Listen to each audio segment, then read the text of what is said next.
நான் கொடுக்கிற பதில கேட்டுதான் ஆகணும். இன்னும் கேட்டு போங்க. Thank you thank you. ஸோ மத்திய அரசு மேல குற்றச்சாட்டு வைக்கிறதுக்கு முன்னாடி நீங்க உங்க வாக்குறுதியை ஏன் நிறைவேற்றலைன்றதை எடுத்து சொல்லணும். ஜிஎஸ்டி கவுன்சில் மேல போட்டுக்கிட்டு நீங்க அதிக விலைக்கு விற்கிறீங்க, பழி ஜிஎஸ்டி மேல. ஆனா ஜிஎஸ்டினா மத்திய அரசுன்னு சொல்றீங்க. மத்திய அரசு இல்ல, உங்க அமைச்சரும் தான் உட்கார்ந்து இருந்தாரு அதே ஜிஎஸ்டி கவுன்சில்ல.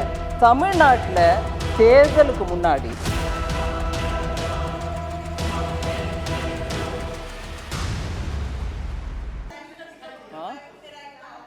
सॉरी नो सर, मैं जरूर इसका जवाब तमिल में भी दूंगी,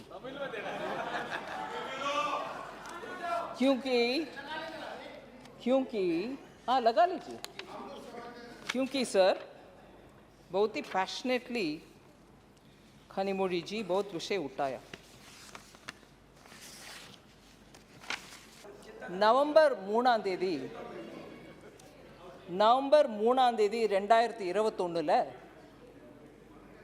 பெட்ரோல் மீது இருக்கக்கூடிய வரியை 5 ரூபாய் குறைச்சாரு மோடி ஐயா.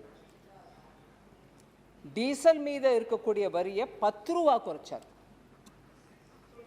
அதே மாதிரி மே 2021 அது நவம்பர் 2021 மே 2022 மத்திய அரசு திரும்பவும் பெட்ரோல் மேலே இருக்கக்கூடிய வரி 9 ரூபா 50 பைசா குறைச்சாங்க.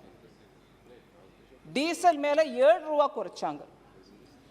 அதே நாள் எல்பிஜி உஜ்வலா கஸ்டமர்ஸ்க்கு 200 ரூபா மானியம் கொடுக்கறதாவும் அனௌன்ஸ் பண்ணாங்க. सिर्फ एक हमारे Tamil, I don't know if you're getting the translation. हो रहा है, ठीक.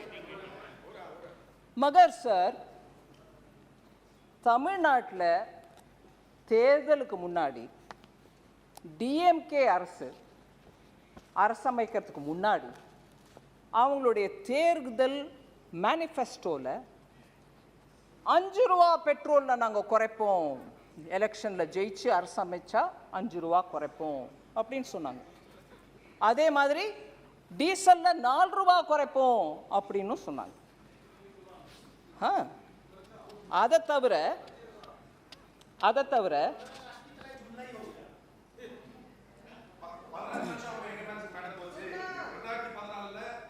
Sir I am continuing sir.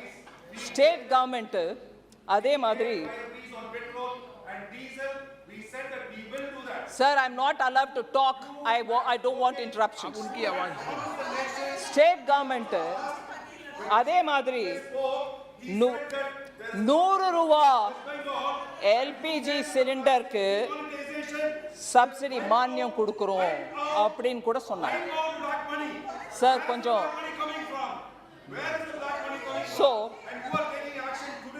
100 ரூபா மானியம் கொடுக்கறதாகவும் வாக்குறுதி கொடுத்தாங்க. அதே சமயம் சார் இது ரெண்டும் நடந்துருச்சு. Sir I can't shout sir, I'm very weak. Sir this is outrageous sir. அவங்க பேசும்போது நான் கேட்கணும், அவங்க பேசுற ஒவ்வொன்றையும் நான் கேட்கணும். ஆனா பதில் கொடுக்க வந்த போது தடுத்து நிறுத்துறது நல்ல அரசியல் இல்ல. நான் கொடுக்கிற பதில கேட்டுதான் ஆகணும். நீங்க சொன்னதெல்லாம் நான் கேட்டுட்டு தான் இருந்தேன் இப்ப वரைக்கும். माननीय मंत्री जी, एक minute. If I'm like before, I can talk shouting. I am not able to shout now, sir. आपकी बात ही रिकॉर्ड में जा रही, उनकी बात रिकॉर्ड में नहीं जा रही. This is purposely trying to disrupt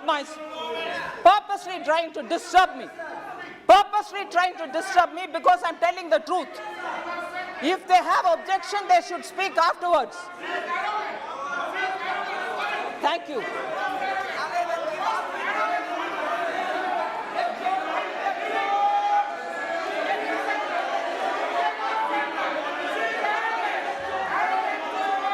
ಇನ್ನು ಕಟ್ಟ ಪೋಂಗ. Thank you. Thank you. Thank you. Thank you. Thank you. Sir, ये what is this, sir? ये क्या है सर? ये क्या है सर?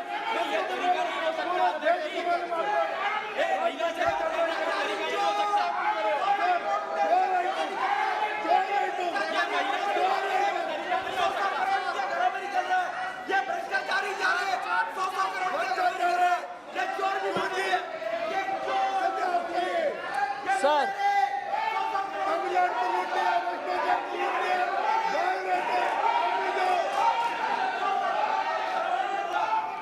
सर क्योंकि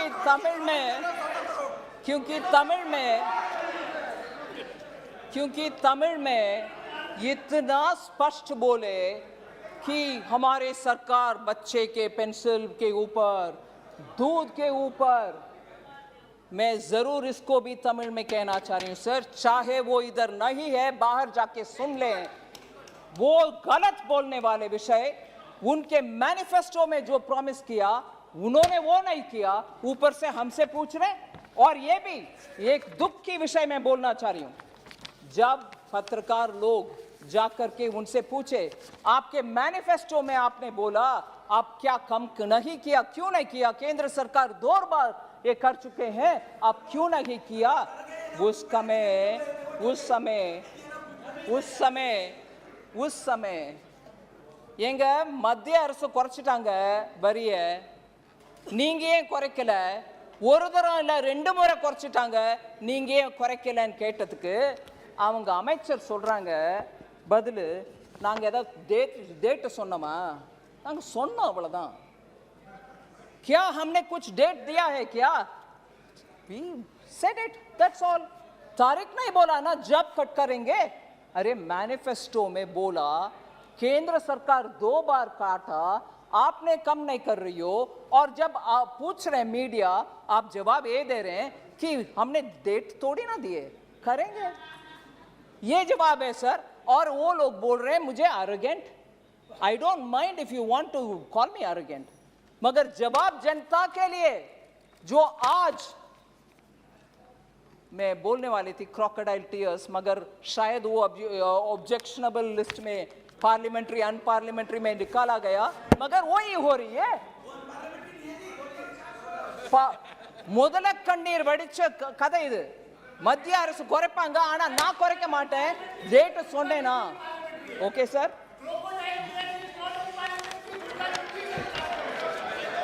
और दूसरा सर ये भी वो लोग बोले, और वो भी उनके हाउस में भी बोले कि डीजल का तो हम करने के लिए बोले मगर हम कर नहीं सक रहे हैं क्योंकि हमारे पास कितने लोग डीजल उपयोग कर रहे हैं नंबर नहीं है, इसीलिए हम जो वायदा दिया कम करने के लिए वो कर नहीं पा रहे हैं, इसीलिए कि हमारे पास नंबर नहीं है। सो आखिर कुछ भी कटौती नहीं हुई, केंद्र सरकार के द्वारा 2 बार कटौती होने के बाद भी वो कम नहीं किए, और आज खड़े होकर के हमसे बार बार पूछ रहे कि पेट्रोल, डीजल, एलपीजी को भी सब्सिडी देने के लिए बोले कि हम नहीं देंगे। सो மத்திய அரசு மேல குற்றச்சாட்டு வைக்கிறதுக்கு முன்னாடி நீங்க உங்க வாக்குறுதியை ஏன் நிறைவேற்றலன்றதை எடுத்து சொல்லணும்। 2 முறை நாங்க குறைச்ச பிறகு கூட நீங்க குறைக்கல, और इवन वर्स आज पाल वेला कुறைஞ்சு जास्ती பண்ணிட்டீங்க, दूध के ऊपर आपने डाल दिया जीएसटी, कहने वाले तमिल डीएमके के नेतागण को मैं पूछ रही हूं, मान लीजिए हमने क्लियरली बोले ब्रांडेड दूध के ऊपर लगेगा, लूज में दूध खरीदो कुछ जीएसटी नहीं है, और केंद्र सरकार को इतना टिप्पणी करने वाले डीएमके सरकार क्या किया है सर, वो ब्रांडेड आइटम्स के ऊपर मैं बोल रही हूं, लूज के ऊपर तो कुछ नहीं कर सकते, उसके ऊपर टैक्स नहीं है। ये लीजिए, मान लीजिए 1 केजी का दही खरीदना है, डीएमको को बताना है तो उनकी भाषा में बताओ। हाँ மத்திய அரசு மேல இவ்வளவு கோமா ஜிஎஸ்டி போட்டுட்டீங்கன்னு சொல்ற டிஎம்கே, பிராண்டட் ஐட்டம்ஸ்க்கு மேல தான் டாக்ஸ் போட்டிருக்காங்க ஜிஎஸ்டி கவுன்சில். அது மத்திய அரசு போடல, மோடி ஐயா போடல. ஜிஎஸ்டி கவுன்சில் உங்க மந்திரியும் உட்கார்ந்து இருக்கக்கூடிய ஜிஎஸ்டி கவுன்சில்ல தான் நிர்ணயம் ஆச்சு. அதுல 5% தான் பிராண்டட் ஐட்டம்ஸ்க்கு மேல வரி போடணும். இன்னைக்கு பப்ளிக்கா நியூஸ் பேப்பர்ல வந்திருக்க ஐட்டம் உங்களுக்கு முன்னாடி வைக்கிறேன். 1 kg தயிர் வாங்கினா 100 ரூபா பழைய ரேட்டு. அதுக்கு மேல 5% டாக்ஸ் போட்ட பிறகு அது 105 ரூபா ஆகணும். ஆனா நீங்க என்ன விலைக்கு விற்கிறீங்க? 120. 5% ஜிஎஸ்டி கவுன்சில் போட சொல்லிச்சு. ஆனா நீங்க எவ்வளவு போடுறீங்க? 1. ரெண்டாவது, லஸ்ஸி, அதாவது இனிப்பா இருக்கக்கூடிய மோர் 27 ரூபாய்க்கு விற்க வேண்டியது பழைய ரேட்டு. 5% ஜிஎஸ்டி டாக்ஸ் போட்ட பிறகு, பிராண்டட் ஐட்டம் போட்ட பிறகு அது 28 ரூபா 35 காசா இருக்கணும். ஆனா நீங்க 30 ரூபாய்க்கு விற்கிறீங்க. ஜிஎஸ்டி மேல பழி போட்டுட்டு நீங்க ஹையர் ரேட்டை போடுறீங்க, மக்களுக்கு பாரம் சுமத்துறீங்க. அதே மாதிரி பட்டர் மில்க், மோர், அதே மாதிரி மோர் 10 ரூபாய்க்கு விற்க வேண்டியது மோர், அது மேல 5% டாக்ஸ் போட்டா அது 10 ரூபா 50 காசு ஆகணும். 12 ரூபாய்க்கு இன்னைக்கு விற்கிறீங்க. இன்னைக்கு அது எப்படி நியாயம்? ஜிஎஸ்டி கவுன்சில் மேல போட்டுக்கிட்டு நீங்க அதிக விலைக்கு விற்கிறீங்க, பழி ஜிஎஸ்டி மேல. ஆனா ஜிஎஸ்டினா மத்திய அரசுன்னு சொல்றீங்க. மத்திய அரசு இல்ல, உங்க அமைச்சரும் தான் உட்கார்ந்து இருந்தாரு அதே ஜிஎஸ்டி கவுன்சில்ல. ஏகமானதாக எல்லாரும் சேர்ந்து யுனானிமஸா எடுத்த டிசிஷன். இதுல புதுசா ஏழைகளுக்கு கஷ்டம் கொடுக்கறதுக்கு ஒண்ணுமே பண்ணல சார். சோ ஒவ்வொரு ஐட்டம்லயும் ஜிஎஸ்டி கவுன்சில் 5% போடுங்க பிராண்டட் ஐட்டம்ஸ்க்கு மேலன்னா, நீங்க 5%க்கு மேல போட்டுட்டு ஜிஎஸ்டி கவுன்சில் மேல பழி சொல்றீங்க. இது தப்பு. பெரிய பெரிய அம்பானி அதானிக்கு தான் நீங்க எல்லாம் பண்றீங்க. அரே பையா, உங்க நாட்டில் தமிழ்நாட்டில் 59 MOU சைன் ஆயிருக்குது. 35,000 கோடிக்கு डेटा सेंटर सेटअप பண்றீங்க அதானியோட சேர்ந்துக்கிட்டு. तमिलनाडु में 59 MOU साइन किया गया है, जिसमें 35,208 करोड़ का डेटा सेंटर सेटअप करने के लिए अदानी के साथ वो भी हाथ मिला रहे हैं भाई. सो तमिलनाडु कांग्रेस और डीएमके के सरकार है, उधर भी वो कर रहे हैं, मगर बार बार हमें बोलते हैं. दूसरा, एक और तमिलनाडु में दूसरा सेकेंड फेज का डेटा सेंटर भी वो तमिलनाडु में अडानी ग्रुप ही कर रहे हैं सर. सो जब याद दिलाते हैं कांग्रेस वाले हमें अदानी अदानी करके, ये सब उदाहरण उनके सामने रखना चाहिए. भैया ये कौन है? सो सर मैं ज़्यादा नहीं दूंगी, बहुत आप टाइम दिया मुझे. ये सिर्फ इलेक्ट्रिसिटी ड्यूज के ऊपर माननीय प्रधानमंत्री जी खुद बात बोले कि ये फ्रीबीज का कल्चर से हम निकलना चाहिए. स्टेट्स को पैसा नहीं दे रहे हैं, स्टेट्स को पैसा नहीं दे रहे बोलने वाले, कम से कम हमारे जनरेटिंग कंपनीज को, जेनकोस को, वैसे ही डिस्कॉम्स को, डिस्ट्रीब्यूशन कंपनीज को जो बकाया है वो क्लियर कर दें. वो लोग भी पावर जनरेट करके आपको कैसे देंगे? नहीं तो जनता को पावर चाहिए, इलेक्ट्रिसिटी, बिजली चाहिए. रोक सकेंगे क्या? क्योंकि आपके बकाया तमिलनाडु 20,990 करोड़ जेनकोस को बाकी, तेलंगाना 7,388 करोड़ बाकी, राजस्थान 5,043 करोड़ बकाया, झारखंड 3,698 करोड़ जेनकोस के लिए. डिस्कॉम्स को आए तेलंगाना 11,935 करोड़, तमिलनाडु 3,677 करोड़, पंजाब 2,612 करोड़, राजस्थान 1,791 करोड़, केरला 1,278 करोड़. ये सब बकाया उनका है. स्टेट ये डिस्कॉम्स को, जेनको को देना है.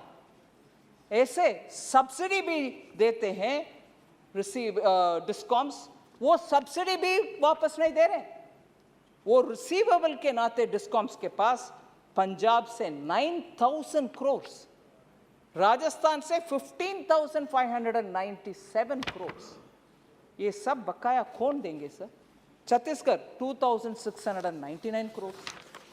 सो भारत के अर्थव्यवस्था के ऊपर अगर हम बात करते हैं, इन सभी दिक्कत के बावजूद भी, ग्लोबल दिक्कत, देश के अंदर दिक्कत, इन सभी दिक्कत के बावजूद भी हम फास्टेस्ट ग्रोइंग इकोनॉमी। जीएसटी के बारे में बात करने वाले बार बार मैं हाथ जोड़ करके पूछती हूं, मांगती हूं और समझाने के लिए कोशिश कर रही हूं, GST council constitutionally given body है जिसमें सभी स्टेट्स और केंद्र सरकार बैठते हैं। उसमें निर्णय मोदी जी नहीं करते, स्टेट्स का फाइनेंस मिनिस्टर सब बैठ करके करते हैं। उनके अपने अपने राज्य में जा करके वो सच्चाई बोलना चाहिए, नहीं बोलते अंदर एक विषय बाहर दूसरे ना करना। ये भी मेरा विनम्र रिक्वेस्ट और बहुत धन्यवाद सर।